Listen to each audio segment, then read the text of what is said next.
Assalamualaikum warahmatullahi wabarakatuh. Di pertemuan kali ini, di mata kuliah Bahasa Indonesia, kita akan membahas tentang ragam bahasa. Jadi, untuk mahasiswa, silakan disimak baik-baik penjelasannya.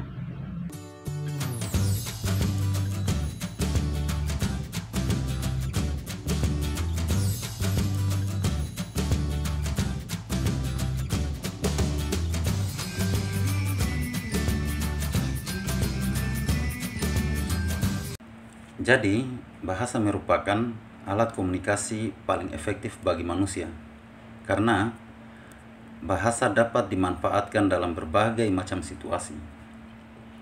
Dalam literatur bahasa, para ahli umumnya merumuskan fungsi bahasa, yaitu bahasa sebagai alat komunikasi, bahasa sebagai alat mengekspresikan diri, bahasa sebagai alat berinteraksi dan beradaptasi sosial, dan bahasa sebagai alat kontrol sosial. Selanjutnya kita masuk pada pembahasan ragam bahasa.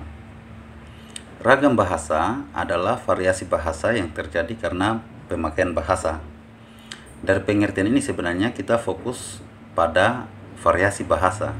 Ya, misalnya saya menggunakan bahasa kepada anak kecil, atau kepada keluarga, atau kepada teman,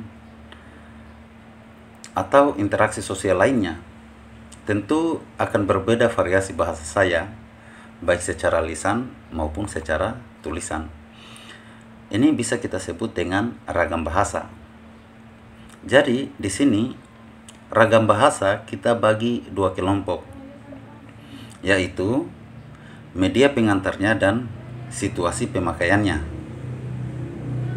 Kemudian, berdasarkan media pengantarnya, ragam bahasa dapat dibedakan lagi atas dua macam, yaitu pertama, ragam lisan. Biasanya ragam lisan ini paling dominan dalam segi pemakaiannya, karena seseorang akan menggunakan ekspresi dari wajahnya, ya, melakukan gestur atau gerak tubuh seperti menggerakkan tangan, dan kita bisa melihat langsung penjelasan pada lawan bicara kita, sehingga dapat memudahkan kita atau dapat memudahkan untuk memahami bahasa dari lawan bicara kita. Kedua, ragam tulis. Biasanya ragam tulis ini bertujuan untuk memudahkan kita dalam memahami suatu bacaan. Jadi, ekspresi ketika seseorang lupa dengan bahasanya biasanya akan menuangkan bahasanya ke dalam bentuk-bentuk tulisan. Jadi, semua ekspresi ketika seseorang menulis hanya dituangkan ke dalam tanda baca saja. Inilah yang membedakan ragam bahasa lisan dan ragam bahasa tulis dalam media pengantarnya, ya. Oke, selanjutnya situasi pemakaiannya. Ragam bahasa dapat dibedakan lagi atas 4 macam, ya, berdasarkan situasi pemakaiannya.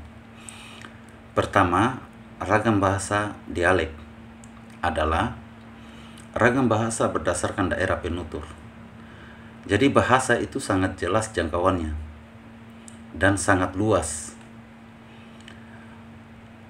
Dalam penggunaan bahasa Indonesia, orang Jakarta dan orang Buton pada umumnya, ya, dari segi dialek atau nada bahasa sudah sangat berbeda. Ya, hal inilah yang kemudian menjadikan ragam bahasa Indonesia itu menjadi bahasa yang berbeda-beda. Kedua, ragam bahasa terpelajar. Ragam bahasa terpelajar ini merupakan ragam bahasa berdasarkan pendidikan penutur. Jadi bahasa yang digunakan oleh kelompok penutur yang berpendidikan berbeda dengan yang tidak berpendidikan. Misalnya penggunaan penyerapan bahasa asing, itu kan lebih dipahami oleh orang-orang yang berpendidikan atau terpelajar. Sedangkan bahasa-bahasa orang-orang yang tidak terpelajar biasanya dikondisikan itu menggunakan bahasa percakapan sehari-hari. Ketiga, ragam bahasa resmi dan ragam bahasa tidak resmi.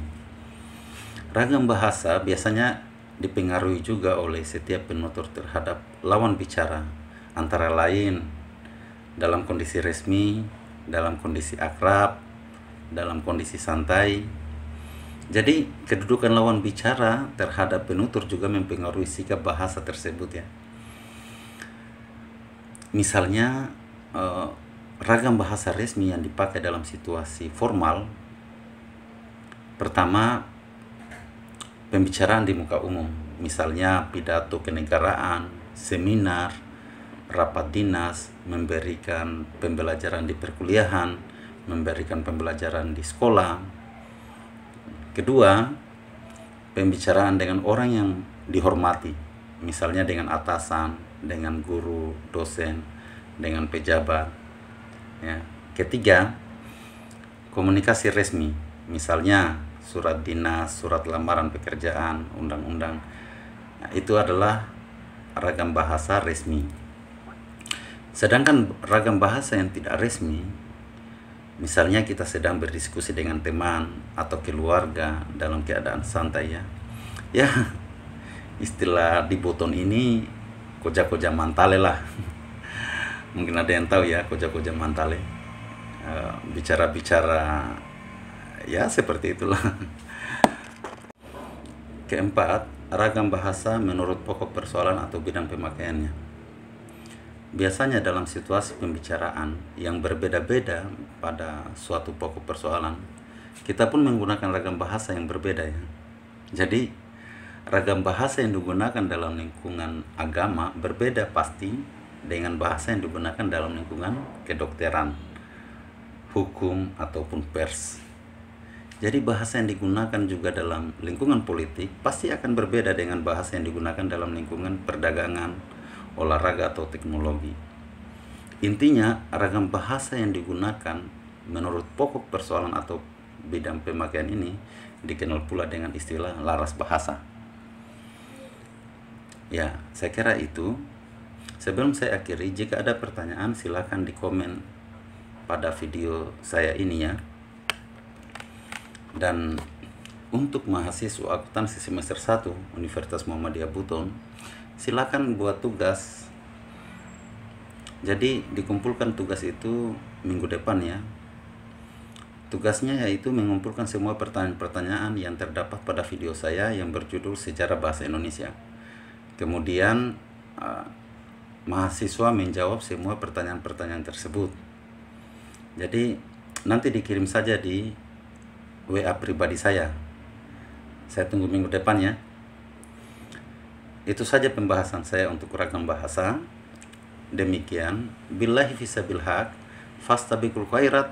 Assalamualaikum warahmatullahi wabarakatuh.